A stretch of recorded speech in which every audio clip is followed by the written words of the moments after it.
Hello.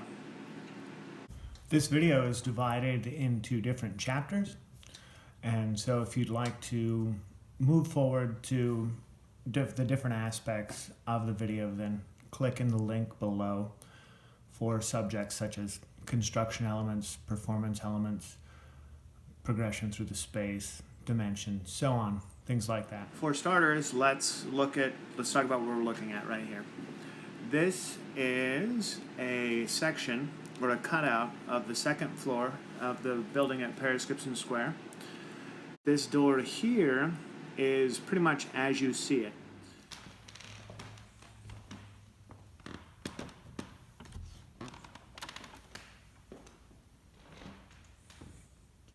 And then the rest of this is all a false wall that comes out from the face of the door. And then the rest of this is hidden behind that false wall. These two windows you see here are hidden, as are this door here. The thing you're looking at in front is an add-on piece that's temporary and can come up and down in about 45 minutes. The dimensions of this space are 27 feet wide and 23 feet deep.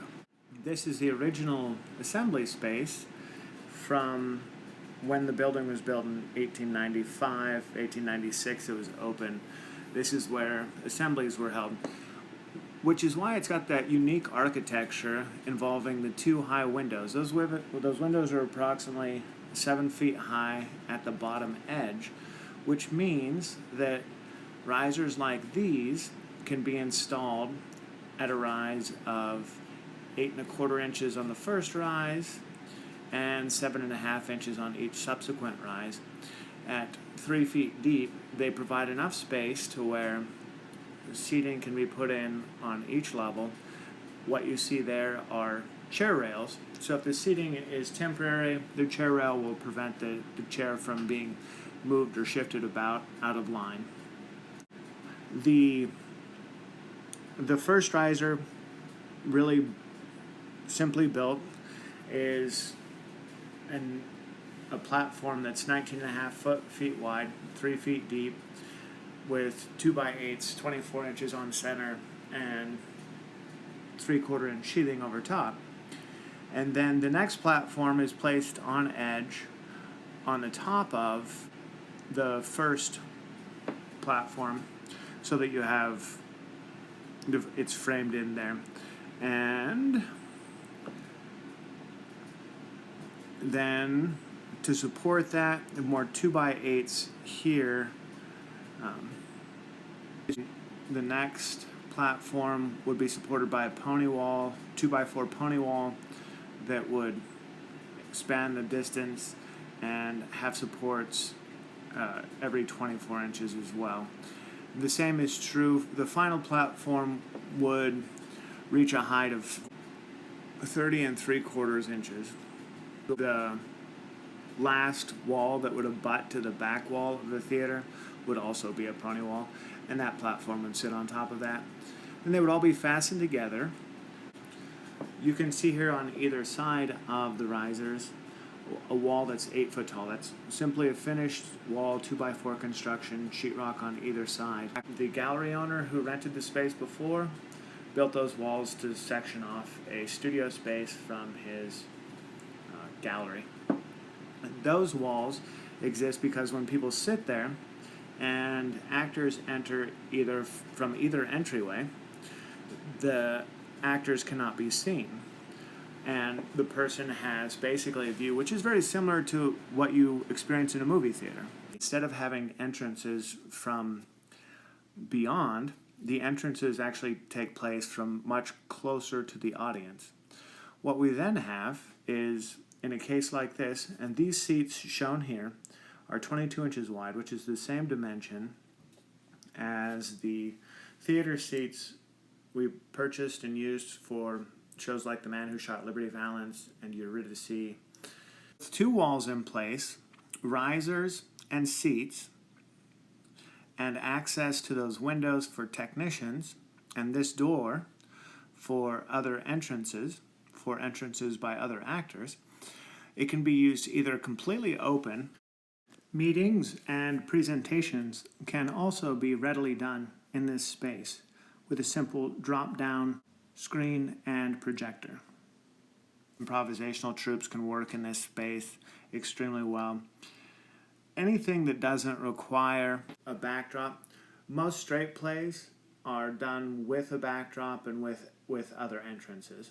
Curtains on either side that the audience also comes through can be used as stage left and stage right entrances, as well as a door up stage left.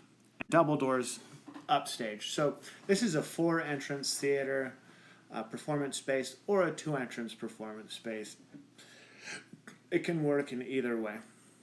The couch you see there is 60 inches wide, 24 inches deep. The lighting bar shown there simply spans across from the one wall to the other. Wiring can be run from the lighting across the top of the wall, out the transom window, left open, across the wall here, and to your tech area here where somebody's set up with a lighting board. And then over on this other side, you have somebody with the spotlight. And it can be equally as easily wired for sound. Then the speakers would also be mounted on top of the walls and the wiring run to it. There are 4 windows that are extremely easily covered by the blinds that are pulled down. And then there are 2 radiators that also have to be worked with that stick out some 10 inches. That means then that you have everything you need for the performance, and the performance takes place really quite close to the audience, which is an added feature considering the fact that most often we don't get the opportunity to see facial expressions and the finer nuances of the actor's performance. But in a case like this, when you can sit in the 3rd row, you'd be the 4th row here, right? In the 4th row here, you are so close that you can see where a person sitting on that couch, where they're looking, and you can almost see what they're thinking, you know? If they look at another character who they dislike and they have a look of disdain on their face, you get to see that. Here you can see the entryway to the underside of this is scaffolding. It's just quite simply two sections of scaffolding already owned with drop cloth over it. That is the green room. The green room then is 5 feet wide and 14 feet long. The cast can simply enter and exit as need be on cue. Thanks to the fact that the transoms are open, they can hear what's going on inside the performance space and make their cues on time.